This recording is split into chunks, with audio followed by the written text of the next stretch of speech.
Hello, knowledge seekers. In this episode of 20-Minute Books, we dive into Broadband, a captivating book authored by Claire L. Evans. Published in 2018, Broadband unravels the compelling narrative of the women who have been pivotal to the evolution of computers and the Internet.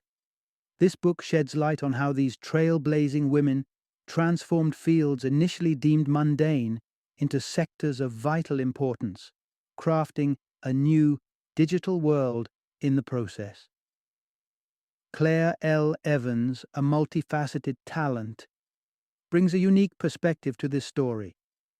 Not only is she a journalist recognized for her contributions to esteemed publications like Vice, The Guardian, Wired, the Los Angeles Review of Books, and Quartz, but she also exhibits her creativity as the lead singer of the Grammy-nominated pop duo Yacht.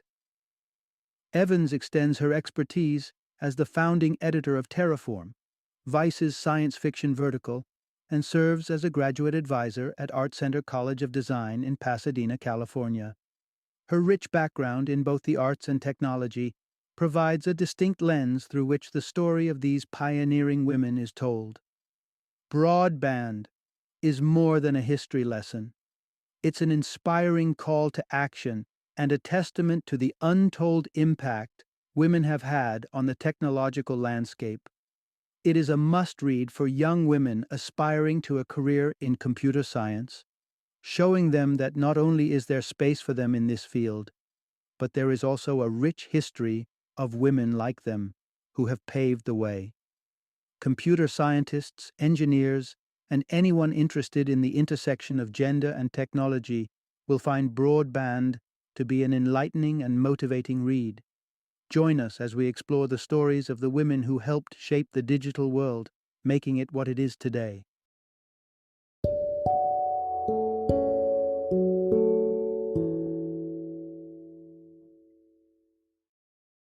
Broadband, the untold story of the women who made the Internet. Introduction. Discover the unsung heroines of the digital world.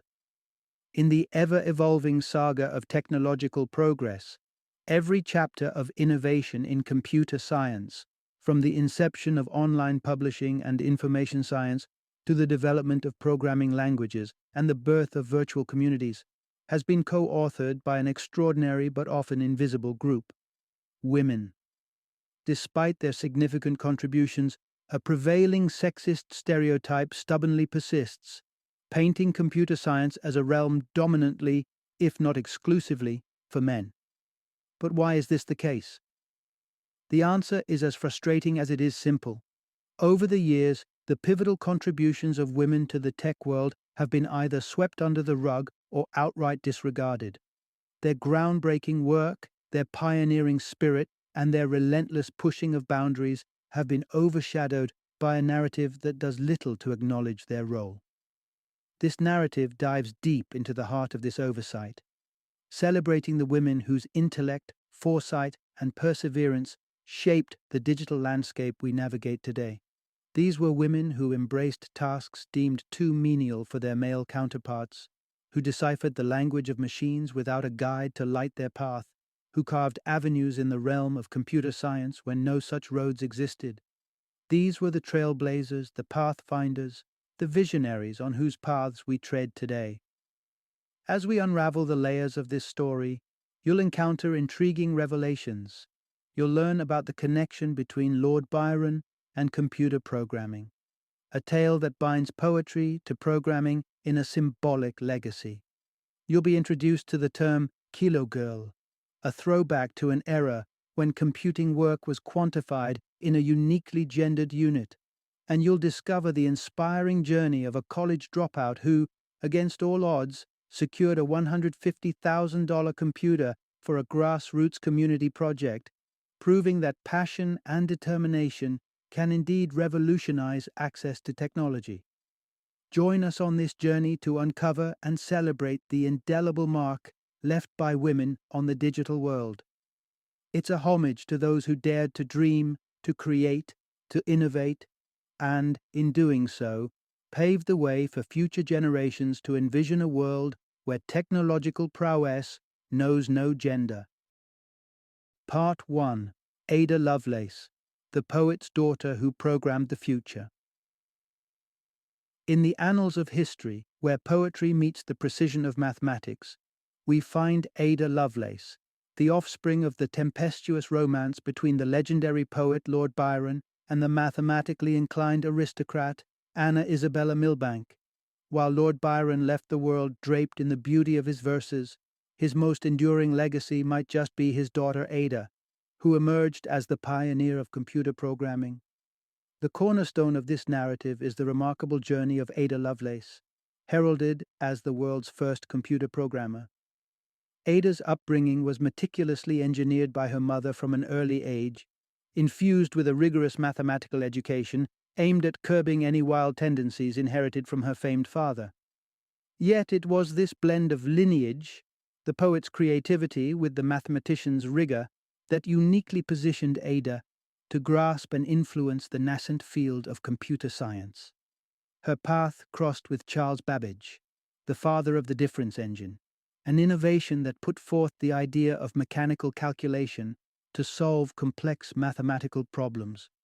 For Ada, just 17 at the time, this meeting was decisive, sparking a lifelong fascination and collaboration that would eventually see her outshine her mentor. Despite the numerous roles Ada juggled, as a wife to William King, later the first Earl of Lovelace, and a mother, her passion for Babbage's inventions never waned. It was Babbage's analytical engine, a design for the first general-purpose computer, that truly captured her imagination. Upon encountering a paper detailing this machine in a Swiss journal, Ada took it upon herself to not just translate it but enhance it, identifying and correcting several errors in the process. With Babbage's encouragement, Ada embellished the translation with her own notes, elevating the document to a comprehensive technical treatise that expanded upon Babbage's original work. Her contributions didn't merely translate the vision of the analytical engine. They illuminated its potential applications, even hinting at a future where machines could manipulate symbols in accordance with rules and produce elaborate computations. Ada Lovelace labored under the familial motto, "Labor is its own reward," a principle that coursed through her work and underscored her untimely demise in 1852. Unrecognized in her time, ensconced in an era that couldn't yet fathom the digital dawn she prefigured, Ada's contributions were somberly enshrined upon her coffin. It wouldn't be until nearly a century later that the world would reawaken to the prodigious intellect and foresight of Ada Lovelace, finally celebrating her as the progenitor of computer programming, a luminous figure who, from the poetic legacy of her father, charted the binary blueprints of tomorrow. Part 2. Grace Hopper, the Navy mathematician who programmed the future. In the early 1940s, as the shadow of World War II loomed large over the world, a determined mathematics professor from Vassar College made a decision that would etch her name in the annals of computer science history. This was Grace Hopper, who, in the wake of the Pearl Harbor attack in December 1941, left her academic position and enlisted in the U.S. Navy. Little did she know that her journey would lead her to become a pioneering figure in the development of computer technology. The narrative here is compelling. Grace Hopper was undeniably a trailblazer in the realm of computer science. Assigned initially with expectations of leveraging her mathematical skills for code breaking, Hopper found herself at Harvard as one of the earliest programmers of the world's first computer, the Mark I. Tasked with aiding Lieutenant Howard Aiken, the creator of the Mark I, Hopper confronted the daunting challenge of mastering a machine that came with no instruction manual. Yet with her characteristic determination and intellectual prowess, she quickly became an indispensable member of Aiken's team. During her time at Harvard, Hopper's coding efforts were pivotal in attacking some of the most complex problems of the war. It was a revelation, somber as it may have been, when she realized that her programming work contributed to the development of the atomic bombs dropped on Nagasaki and Hiroshima. Amidst this, she began preserving segments of her code, laying the groundwork for what would become her most enduring legacy. Post-war, Hopper's journey continued at UNIVAC, home to what was then the world's most formidable computer. Here, she observed a burgeoning problem. The growing demand for programming expertise outstripped the availability of skilled programmers. Hopper's solution was revolutionary. She advocated for and developed a compiler, enabling computers to generate their own programs, a concept that vastly democratized programming. But Hopper didn't stop there. Anticipating the confusion that would ensue from a landscape where every computer operated on its unique compiler, she leveraged her naval connections to unify the industry. In 1959, she chaired a meeting that would lead to the creation of COBOL, Common Business-Oriented Language, a simple yet universally applicable programming language. A decade later, COBOL had become the most ubiquitously used programming language across the industry. Even now, some 60 years after its inception, COBOL's legacy persists, underlining the foresight and ingenuity of Hopper. In fond remembrance, Grandma COBOL. Her story is a testament not just to her remarkable intellect and innovation, but to her unwavering commitment to advancing the field of computer science, trailblazing a path for generations to follow. Part 3. The Pioneering Programmers. The Story of the ENIAC. 6.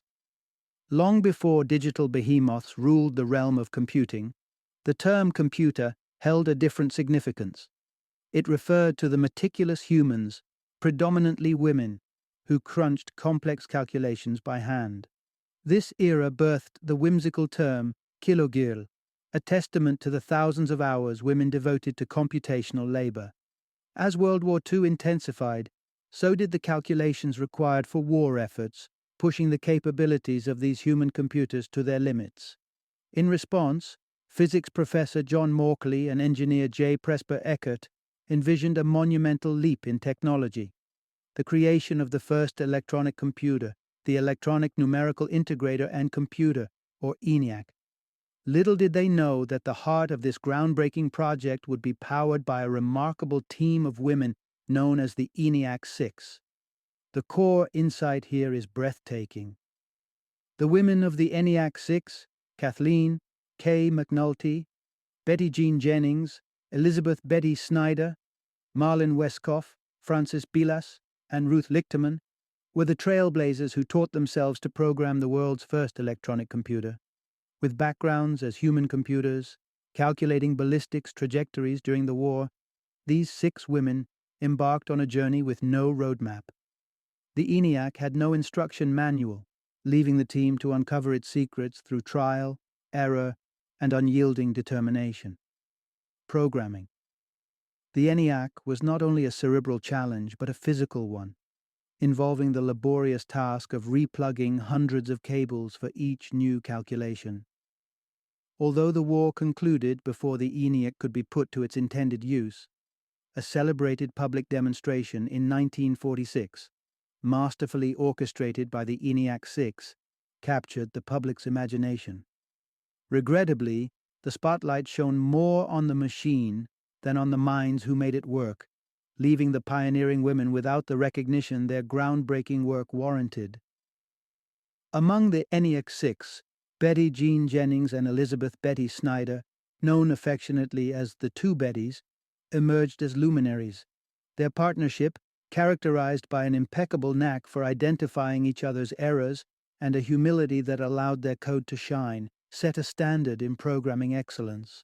Their legacy did not end with the war. The Two Bettys forged illustrious careers in the nascent world of commercial computing, with Snyder playing a pivotal role in the creation of COBOL, the unified programming language promoted by another computer science icon, Grace Hopper. The story of the ENIAC 6 is a tale of vision, resilience, and unsung heroism. It serves as a powerful reminder of the women who, through their intellectual might and collective effort, laid the foundational programming languages of our digital world, scripting the first lines of a technological revolution.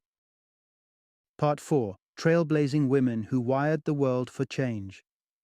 In the late 1960s, as anti-war sentiment surged following the U.S. bombing of Cambodia, a group of visionary women at UC Berkeley, led by computer science graduate student Pam Hart English, found themselves at the intersection of protest and technological innovation. Inspired to blend activism with the emerging possibilities of computing, they embarked on an ambitious project to knit together the disparate threads of the counterculture through digital communication networks. The crucial takeaway is clear. Women were instrumental in leveraging technology to foster social change. By the summer of 1970, Hart English, alongside two of her classmates, had shifted base from academia to Project One, a quirky warehouse in San Francisco that became the crucible for their dreams. Their goal was audacious for its time: to collate and disseminate resources and information through a decentralized network, essentially laying the groundwork for what we now recognize as the Internet. However, a significant hurdle stood in their way: the absence of a personal computer. Undeterred, Hart English embarked on a quest to secure a computer, meticulously reaching out to a list of 53 institutions and companies. Her perseverance paid off when she successfully persuaded Transamerica Leasing Corporation to donate an SDS 940 computer, a behemoth likened to the size of 10 refrigerators. With the computer installed at Project One, now christened Resource One, Hart English spearheaded fundraising efforts to maintain the operation over the ensuing 3 years. While the initial vision of interlinking countercultural centers proved to be more aspirational than achievable, Resource One evolved to fulfill a pivotal role within the Project One ecosystem. A breakthrough came when Maya Schoen, Sherry Reason, and Mary Janowitz uncovered a glaring gap in the Bay Area's social services: the absence of a centralized database for assistance programs. Seizing upon Resource One's capabilities, they architected a social services referral directory database, an initiative that would streamline the access to help for countless disadvantaged individuals. As direct access to the database was unfeasible for social workers, the enterprising volunteers resorted to distributing monthly printouts of the directory. This innovative solution not only made its way into every library in San Francisco and the Department of Social Services, but also underscored the transformative potential of computing for societal benefit.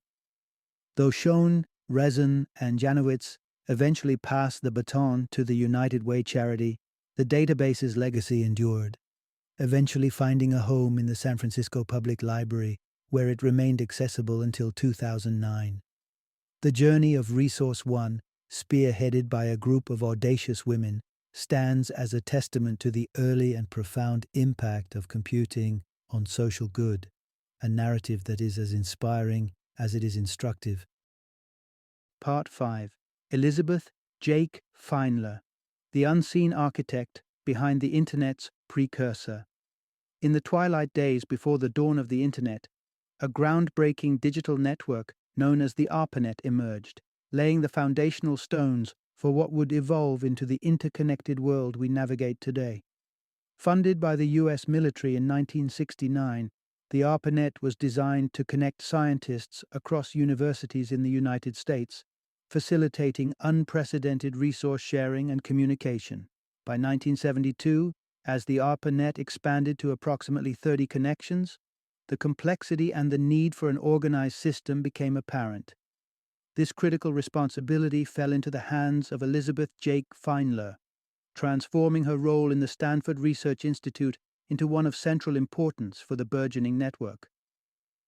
The essence here is profound. Elizabeth Jake Feinler was tasked with imposing order on what was essentially the early days of the Internet. Feinler's inaugural mission at the Network Information Center, NIC, was to compile a comprehensive resource handbook for the ARPANET, cataloging detailed information about each connected site. This initial foray into the ARPANET not only rapidly elevated Feinler to its leading authority, but also produced what could be likened to the first iteration of an Internet browser, a paper-based gateway to the digital realm of the ARPANET. As the network burgeoned, so too did Feinler's responsibilities, ultimately encompassing the critical organizational tasks necessary for its efficient operation. She assumed the mantle of managing new host registrations and indexing pivotal conversations that transpired across the network. In a time devoid of centralized advertising for host site resources, Feinler's knowledge became indispensable. The NIC, under her stewardship, evolved into the epoch's equivalent of Google, with Feinler herself developing the ARPANET's first People Finder feature to cater to the growing demand for connectivity. Yet one of Feinler's most enduring contributions was her visionary approach to systematizing site names and addresses. Recognizing the need for an organized structure as the network sprawled, she proposed the use of generic domain name categories based on the geographical locations of computers. MIL for military, gov for government, edu for educational institutions, and .com for commercial entities, foundations that are pivotal to how we navigate the Internet today. Feinler's pioneering efforts would see the NIC expand from a humble operation into an $11 million enterprise, marking yet another instance where a woman's contributions, initially perceived as mundane tasks by her male counterparts, have proved to be indispensable to the technological advancements we take for granted today. Elizabeth Jake Feinler's legacy stands as a testament to the critical and often overlooked role women have played in constructing the digital age. Part 6. Stacey Horn and Echo, pioneering the path to social media and its first influencer. In the digital odyssey of the late 20th century, amidst the cacophony of emerging online communities, a graduate student named Stacey Horn discerned a void. Engrossed by the discussions on the Well, an online community echoing the voices of journalists, ex-hippies, and tech enthusiasts from California, Horn found herself yearning for a platform that mirrored the vibrant essence of New York City, without the exorbitant phone bills from long-distance dial-ups. Thus, in the year 1990, Horn birthed Echo, the East Coast hangout, carving out one of the earliest blueprints for what we now recognize as social media networks. The journey of Echo was characterized by a unique sense of community building, with Horn herself venturing nightly into the bustling social scenes of parties, art openings, and museums in search of intriguing individuals aptly dubbed Echoids. These efforts, however, came with the challenge of introducing the concept of online communities to those unfamiliar with the digital world, often resulting in Horn inviting potential users to her apartment for tutoring sessions. At a time when the demographic of Internet users skewed significantly male, with women comprising just 10 to 15%, Horn's vision for Echo was inclusive. She strived to create a balanced community, reflecting the real world through both communal and personal digital spaces. It was in these personal spaces that Echoids found solace and company among subgroups, paving the way for one of the Internet's first forays into what modern parlance would call safe spaces. Echo transcended being merely a virtual gathering place in 1994 during the riveting TV coverage of O.J. Simpson's Bronco chase. Echoids, immersed in the unfolding drama, shared their immediate thoughts and reactions on the platform, effectuating what was perhaps the first instance of simulcasting, a precursor to today's live tweeting. But perhaps the most seminal contribution of Echo to the tapestry of social media was the advent of the first influencer. Marissa Bowe, a teenager in the 1970s whose digital colloquialism was nurtured by her father's computer terminal, found her sanctuary in Echo upon moving to New York in the 1980s. While Bowe was reticent in person, her online persona exuded charisma and attracted a substantial following. Designated by Horn to stir engaging discussions on Echo, Bowe emerged as a digital savant, her popularity earning her a distinguished status amongst Echoids and positioning her as a miniature luminary during their physical congregations. In the narrative of Echo, Stacey Horn emerges not just as a visionary, but as a community architect who foresaw the potential of online networks to replicate and enrich the dynamics of real-world interaction. Echo stands testament to the embryonic stages of social media and influencer culture, demonstrating how early digital pioneers navigated the uncharted territories of online community building. Part 7. Dame Wendy Hall, a pioneer behind the scenes of the World Wide Web. In the grand tapestry of the digital age, while Tim Berners-Lee is often spotlighted for inventing the World Wide Web, it's crucial to unravel a lesser-known narrative, one that highlights the contributions of Dame Wendy Hall and her pioneering innovations in the realm of hypertext, setting the stage for the web's emergence. The essence of this tale lies in understanding the distinction between the Internet, a vast network of interconnected computers, and the World Wide Web, a universe of linked pages communicated via hypertext markup language, HTML. But before HTML took center stage, the 1980s witnessed the evolution of complex hypertext systems, one of which was spearheaded by Wendy Hall, then a computer science lecturer at the University of Southampton in England. In 1986, the BBC commemorated the 900th anniversary of the Domesday Book through an interactive presentation on laserdiscs, sparking Hall's curiosity in interactive media. This interest deepened during a sabbatical at the University of Michigan in 1989, where she encountered the burgeoning field of hypertext and hypermedia, setting her ablaze with ideas. Back in Southampton, an opportunity serendipitously presented itself when the university's archivist sought Hall's expertise for digitizing the extensive archives of the Earl of Mountbatten. The project's fruition was Microcosm, a hypertext system devised by Hall and her team, facilitating seamless navigation through a wealth of documents, images, and videos on a computer by Christmas 1989. However, Microcosm was but one star in a constellation of hypertext systems emerging globally, another being the nascent World Wide Web woven by Tim Berners-Lee.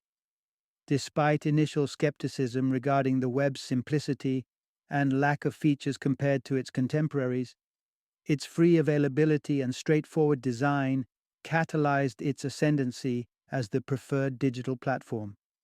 Hall envisioned a digital ecosystem where Microcosm and the World Wide Web could coexist harmoniously, her ambitions leaning towards commercializing Microcosm. Yet, the tide of digital preference had already turned toward the web, underscoring a pivotal moment in our digital history. Dame Wendy Hall's journey through the landscape of hypertext not only showcases her as a vital contributor to the technological foundations underlying today's Internet, but also serves as a testament to the broader narrative of innovation and discovery. Her work laid crucial groundwork for the digital interconnectedness we now often take for granted, marking her as an unsung hero in the story of the World Wide Web's genesis. Part 8. Jamie Levy, From Digital Graffiti to Silicon Alley Stardom. In the bustling streets of New York City during the zenith of the dot-com era, Jamie Levy emerged as an unparalleled figure, styling herself as the Kurt Cobain of the Internet. This moniker, though audacious, was a reflection of her transformative journey from a Southern California punk rocker to a digital innovator. This tale pivots around a pivotal insight. Jamie Levy revolutionized digital publishing. Levy's journey into the digital realm began serendipitously, with a boyfriend's introduction to computer animations sparking an insatiable curiosity. While studying at New York University, she delved into interactive media, setting the stage for her eventual acclaim. Upon graduating in 1990, Levy relocated to Los Angeles and launched Electronic Hollywood, an avant-garde electronic magazine on floppy disk. This compilation of graphics, games, and texts, her digital graffiti, soon became a cult favorite in indie stores across Los Angeles, catapulting Levy into the media spotlight. Returning to New York City, Levy became Silicon Alley's inaugural celebrity. Her work even caught the eye of rock legend Billy Idol, leading to a collaboration on a floppy disk for his cyberpunk album. Despite the album's lukewarm reception, Levy's star continued to ascend. The discovery of Mosaic, the first web browser, crystallized her ambitions, revealing her projects as precursors to the modern website. Levy's pinnacle arrived in 1995 when she was appointed creative director of the pioneering online magazine Word. One of her first recruits was Marissa Bow, the trailblazing influencer from the Echo community. Together, they reimagined the boundaries of online publishing, skillfully crafting content that resonated with millions, eventually garnering accolades from mainstream powerhouses like Newsweek and the New York Times. Despite her meteoric rise, Levy's tenure with Word was brief. Leaving after just 18 months, she anticipated a flood of creative opportunities which, to her dismay, had been supplanted by a landscape dominated by corporate projects. While Jaime Levy might not be a name recognized in every household today, her indelible mark on the digital world of the 1990s showcases the expansive creative potential of digital content. Through her innovative spirit and pioneering endeavors, Levy illustrates the profound impact one individual's vision can have on the shape and scope of digital publishing, redefining it for generations to come. Final summary. In the unfolding narrative of technological evolution, women have been the silent architects, shaping the contours of the digital landscape with their intellect, creativity, and perseverance. Yet, paradoxically, their contributions have often been overlooked, their achievements overshadowed, and their stories erased from the annals of history. Despite the barriers and biases, the innovations crafted by these pioneering women persist, woven into the very fabric of our contemporary world. From the genesis of computer programming at the deft hands of Ada Lovelace to the visionary establishment of early social media networks by Stacey Horn, the influence of women in technology spans a multitude of domains, including the internet, digital publishing, and beyond. Shaping the discourse and direction of social networking, Jaime Levy redefined the possibilities of digital publishing, while the ENIAC 6 laid the groundwork for programming the first electronic computer. The tapestry of tech history is rich with tales of Dame Wendy Hall's crucial role in the development of hypertext, paving the digital pathway to the World Wide Web, and the monumental contributions of Grace Hopper in conceptualizing the very language that computers speak. It's within the echo of Pam Hart English's quest to utilize technology for social good where we find the proof of technology's power to unite and uplift. Yet, these trailblazers were often compensated poorly for their groundbreaking work, faced disregard for their expertise, and were erased from the narrative of progress, a testament to the persistent gender disparities within the field. Despite these adversities, their legacies endure, reminding us that our current era of connectivity, innovation, and digital exploration owes much to the invisible labor and relentless determination of these women. As we navigate the ever-expanding digital cosmos, let us remember that the world we know today, rich in information, connected by invisible networks, and burgeoning with potential, would be starkly different without the foundational contributions of women. Their stories, though long unsung, serve as beacons of inspiration and testament to the indelible impact of their work in sculpting the technological age.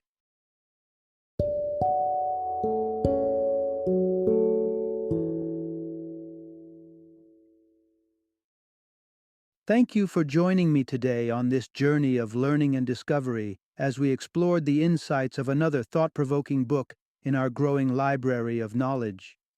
If you've enjoyed our time together, please take a moment to follow our podcast, give us a 5-star rating, and share 20-minute books with other knowledge seekers. Your support truly means a lot. Don't forget to join me again in the next episode, where we will delve into another enriching book. Until then, happy reading and happy listening.